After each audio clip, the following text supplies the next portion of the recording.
Good morning, ladies and gentlemen.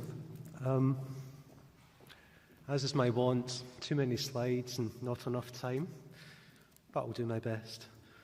That's a tough act to follow. It's my great pleasure to be given this opportunity to provide a legal slant today, a day, I think, of reflecting on the amazing work of Asbestos Action, Tayside over the past 20 years, but also an opportunity to reflect on the need for increasing levels of support, both now and in the future, to meet the ongoing and, I think, increasing threat and damage caused as a result of our asbestos legacy. First of all, a wee disclaimer. For over 30 years as a lawyer, I've been pursuing claims on behalf of those who suffered injury and serious illness. I've never defended a claim in my life. Therefore, what I'm going to say in this legal summary isn't necessarily impartial. Rather, everything I will say is through a prism of representing claimants in what is an adversarial legal system. And I make no apology for that. In keeping with the theme of reflection, I thought I would deal with some topics. Just look at what we as lawyers do, why there's a need for us to do what we do, how we actually do it, and also to reflect on what I think we in Scotland do well and can be proud of in terms of the legal remedies and the legal process. But conversely, to reflect on what I don't think we do well and what I think can be improved upon, and with reference to what we can learn from other jurisdictions, and particularly south of the border. And just a wee shout out at this point to Lead A Solicitors. And a lot of the information I've received has been through discussions with colleagues at that firm. Kevin Johnson, a partner, has travelled all the way from Liverpool to be here today. He was originally a partner at John Pickering's. Of those who know the history of asbestos legislation, that is ground zero as far as I'm concerned in terms of the history of asbestos litigation. I head up a specialist team at Digby Brown. The vast majority of the work we do, sadly, these days is asbestos litigation. Most of the team are here today. What I'm hoping to do by this talk is just to introduce or commence a discussion. And I would invite you all, if you have the opportunity, to seek out people from the team and continue that discussion if anything I say is of interest today. Now, firstly, I'd like to turn to numbers and trends, and I do this with a great deal of hesitation, because what we are concerned with are not numbers. We're concerned with people. Each case we take on, and we will investigate every case of asbestos exposure that comes to us. We will look to assist everybody as best that we can. But we're dealing with people and people's lives. And that must never be forgotten. And I think that's particularly important and relevant in relation to the charity, because they put people first, and they never forget that.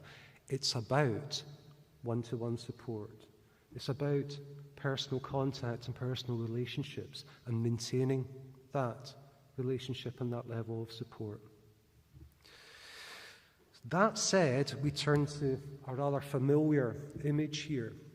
For as long as I've been involved in this particular work, this specialism, 15 years or so, every year we've been looking at this. It's the health and safety executive chart, predictor of mesothelioma cases. But every year it's been the same profile, the same peak. But the change year on year is that that peak gets shifted onwards year on year. It's the cobbler, it's the Ben Lomond or Ben Nevis of graphs that whenever you think you've reached the summit, lo and behold, there's another summit beyond that, just a wee bit further down the road. Now, what we're seeing at the moment is, and the figures are from 2020, a 6% increase in the number of fatalities compared to the previous year. COVID may have had some influence in this, so we'll need to wait and see. But as Professor Blythe said, generally what we're looking at is figures being maintained at this high level now for several consecutive years. They've not started to decrease. But yeah, I'm not sure that we can yet say that a plateau has been reached. What we can say is to put this into context in relation to road deaths, for example. 1,000 more mesothelioma deaths every year compared to road deaths. Imagine mesothelioma as being the tip of the pyramid, with other asbestos diseases, perhaps more benign conditions being at the bottom of the pyramid. That gives an indication that the level of this disease within the population is not yet dissipating. It's as menacing as ever. I put the road deaths figure in there. I used to do a lot of work for road safety charities. But if you think about the profile that road safety charities have, the amount of exposure that they have, and the reason is because they are campaigning to try to prevent avoidable deaths. Well, in my opinion, mesothelioma deaths are avoidable deaths. And when you look at the exposure that some of the road safety charities have, it only serves to emphasize the importance that all of us support charities like Asbestos Action, like Mesothelioma UK, not just in their objective to provide support to those whose lives are affected by asbestos exposure, but to campaign to make things better.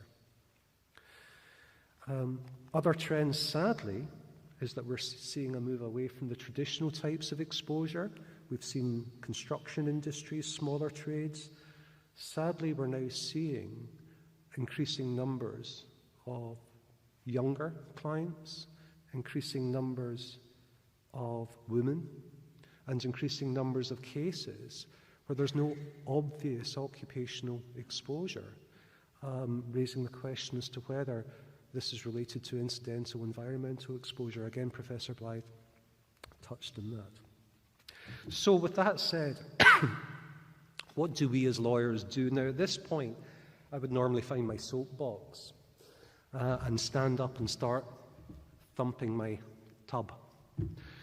Because it's worth stressing, and I stress it every opportunity that I can, all we can do is try to recover damages to reflect loss that's been suffered. This is the phrase restitutio in interim. I avoid the use of the word compensation when I can, because that suggests some sort of windfall, and that couldn't be further from the truth. We are trying to recover for people damages, and the law can only allow us to recover financial damages. There's no other, we can't force an apology. Damages to reflect a loss. Restitutio in interim means to return to its original state. That is preposterous in cases of serious injury or terminal illness. You can't turn the clock back. No amount of money in the world will ever do that, and that's one of the first things that we say to clients at the outset.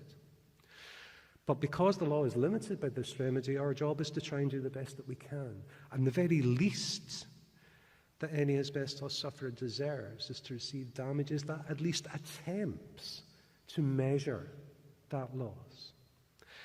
And it's when the system doesn't allow that, that's when I think there's injustice and justifiable grievance.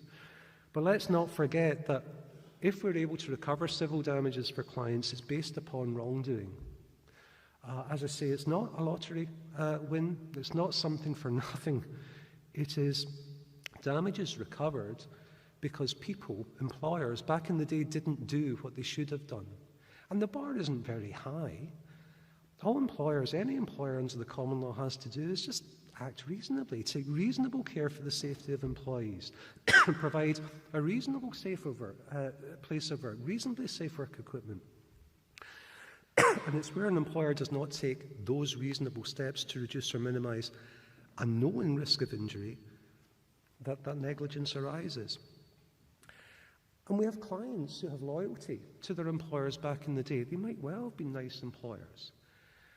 But very rarely is the employer personally made to pay, because that's what insurance companies are there for. And since the early 70s, employers' liability insurance has been compulsory. Doesn't mean they exist in every case. That's another problem. But generally, the insurer or the government, in the case of public employers, pays. Guilty knowledge is what we do as specialist lawyers. And we have milestones that go back many years that trace the evolution of knowledge in various industrial sectors about the known risks of asbestos. Going right back to 1898, and a report from the Chief Inspector of Factories. That's our bread and butter, but it's still a battleground. This should be settled law.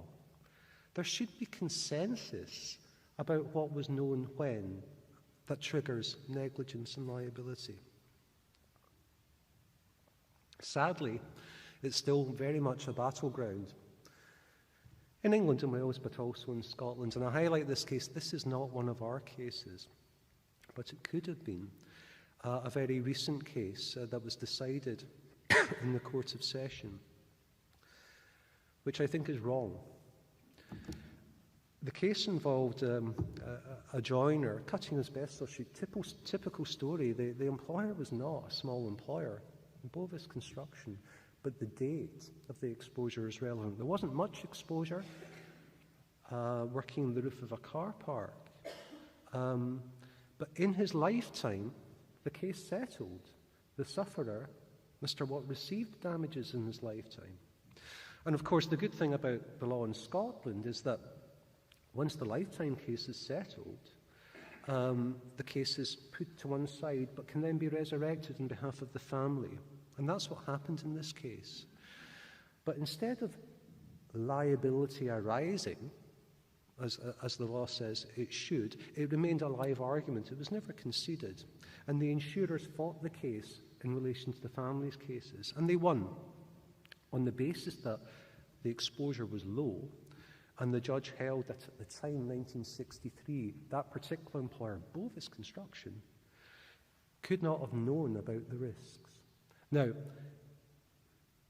there are very qualified people in this room who know more about the case than I do, and I make no criticism about how this case was presented, but I do wonder, looking at the fact that we do not have specialist judges in Scotland to deal with this often very complex area of law. I do wonder if this would have been decided similarly in England. The good news is that I understand the case is being appealed. But I read this and I just wonder where this body of knowledge that I know was there and available to the court went to, because it seems to have been discarded. But I will return to this because this is an example, I think, of inconsistency and an area that I think we, as Scottish lawyers, could improve upon. What on earth happened to those two? A few years ago, Asbestos Action gave a conference in Edinburgh, Dynamic Earth. And the theme of the conference was, well, it was asbestos today in Scotland. And I gave a presentation titled Dynamic Scotland because we can be rightly proud in this country that we have many remedies available to asbestos sufferers that are not available elsewhere, that are not available in England and Wales. And it's worth just reminding ourselves of that. Pleural plaques. In 2006, the House of Lords discerned that pleural plaques was not a condition for which damages should be claimed. It didn't cause harm, in other words. In Scotland, trade unions the asbestos support groups, certain leading individuals, leading lawyers, Frank Maguire,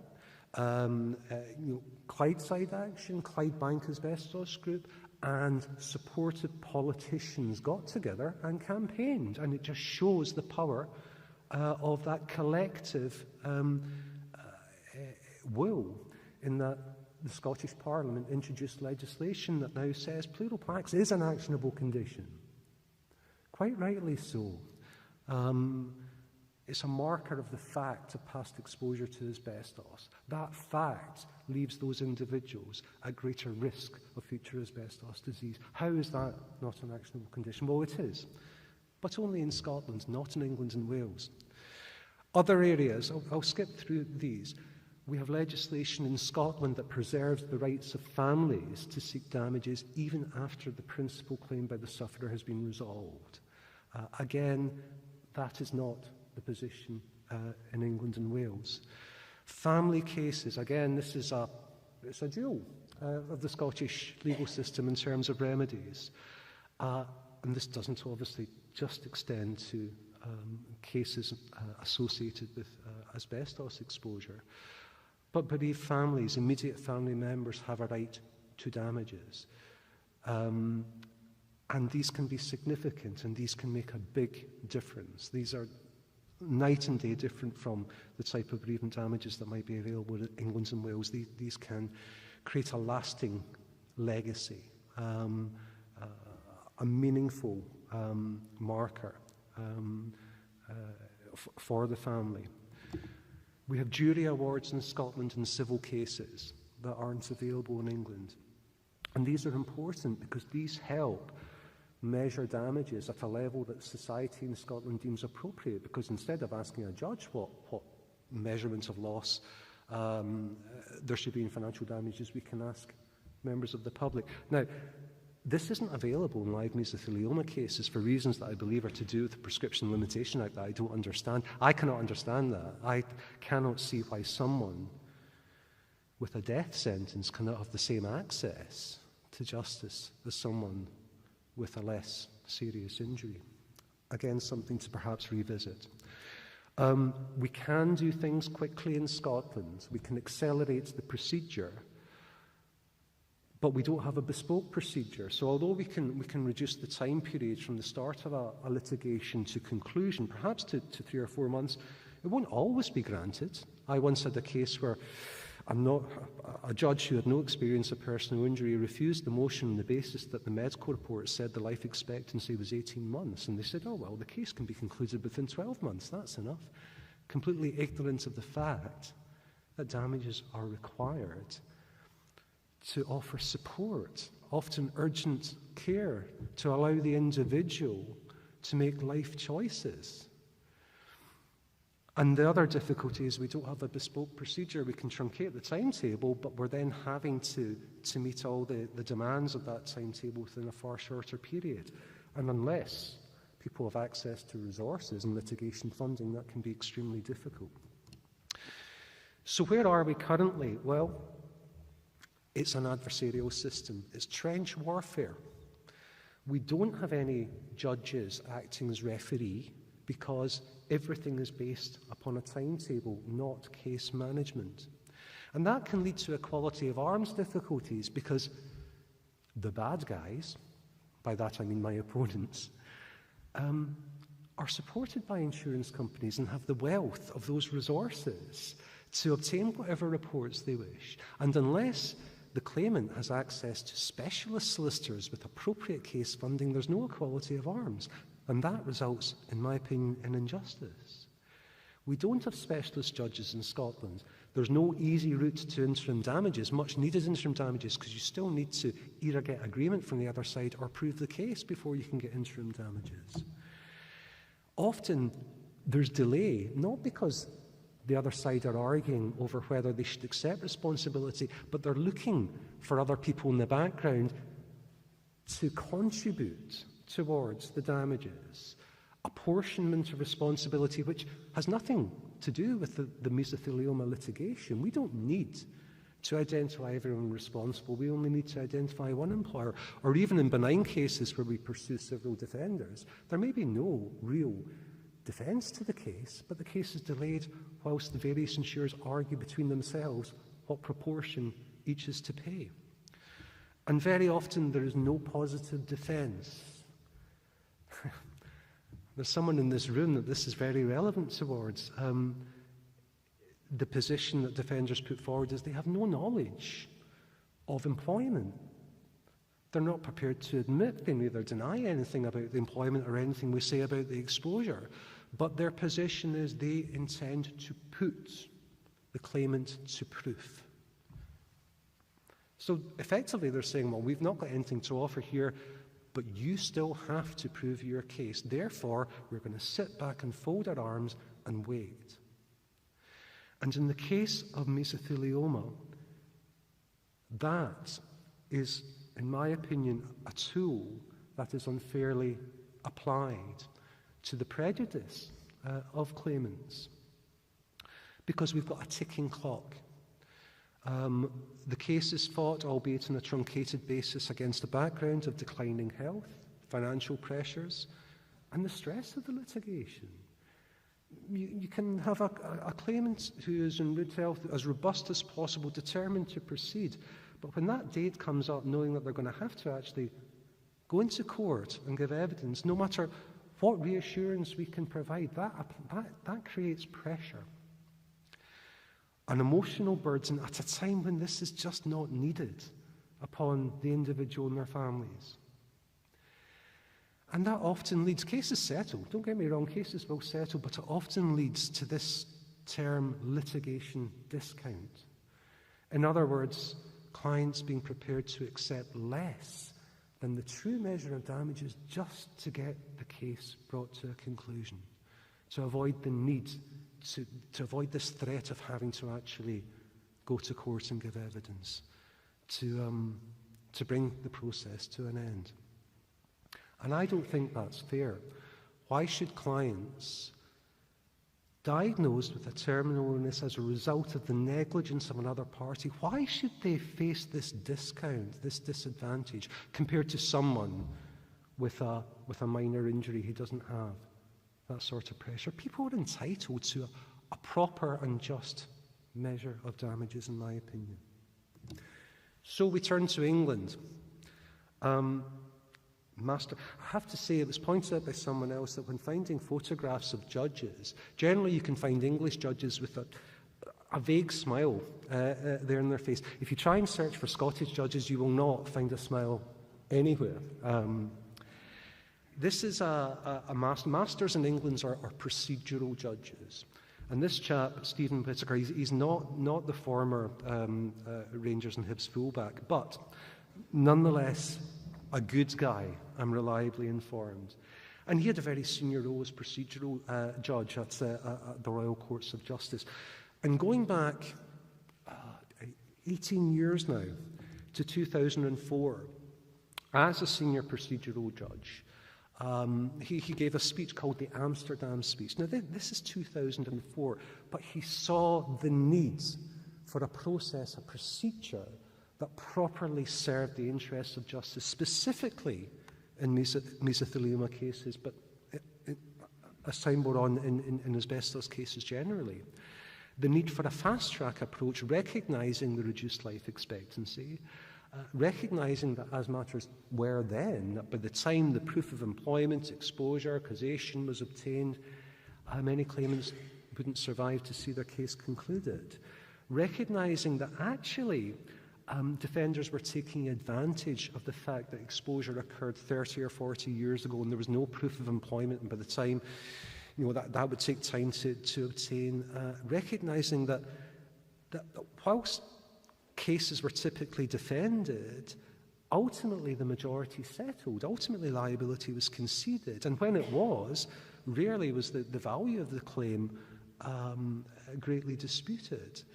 And recognising that there were in fact few cases where liability should not be admitted when the claimant's evidence is strong, and the defendant was not actually making any positive defence, was not calling any contradictory evidence.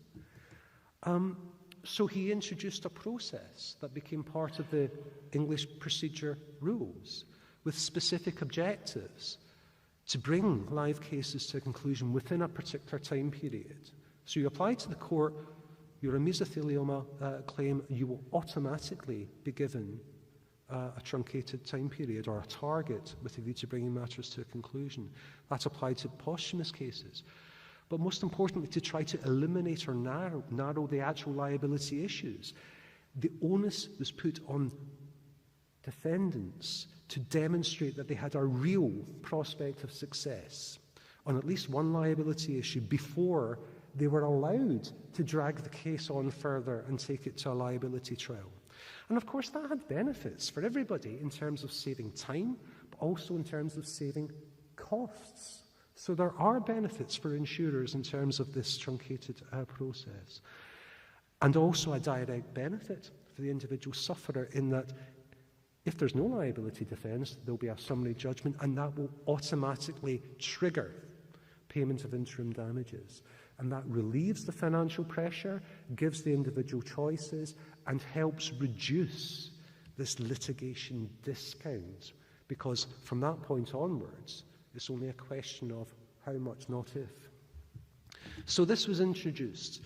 And I love this quote. In other words, I will not allow the payment of compensation to be delayed merely to give the defendant the opportunity to cross-examine a claimant, or more likely his widow, just in order to see if they can shake the evidence. Well, unfortunately, in my opinion, we still have that situation in Scotland because we don't have a process that will necessarily allow judges to put the heat on the other side, to show cause that they actually have a reasonable defence. This is now, as I say, incorporated into the English Rules of Procedure, show cause procedure. They have these specialist judges, procedural judges, who understand the jurisprudence behind asbestos cases, who understand the guilty knowledge milestones, who understand the arguments, and who are able to get to grips with matters early, and I think result in more consistency of justice within a shorter time period. There has to be real prospects of success, otherwise summary judgment, and we move on to look at the value. And that will automatically trigger interim payments. Matters have moved on a little bit.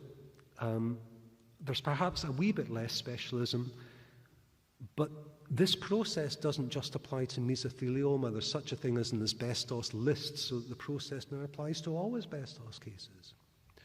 The show cause approach will apply with a truncated time period. Now, I'm rattling through these. These slides will be available if you need, or please come and speak to us. But with that in mind, where are we in Scotland now? Well, there is a model of specialist masters in England, procedural judges. We could do this in Scotland. We are not resistant to change. Lawyers are good at change, in my opinion. But particularly in this field where the law has made leaps and bounds to fill in the gaps that medical science can't fill, to create remedies for asbestos sufferers that didn't previously exist. It's a fast-moving, evolving area of law. We're good at change. We've had specialist judges in the past. After the plural plaques legislation was introduced, there was a logjam of cases in the Courts of Session. We had procedural judges at that time that would deal with nothing but that type of work. So should we look at that again? I think we should.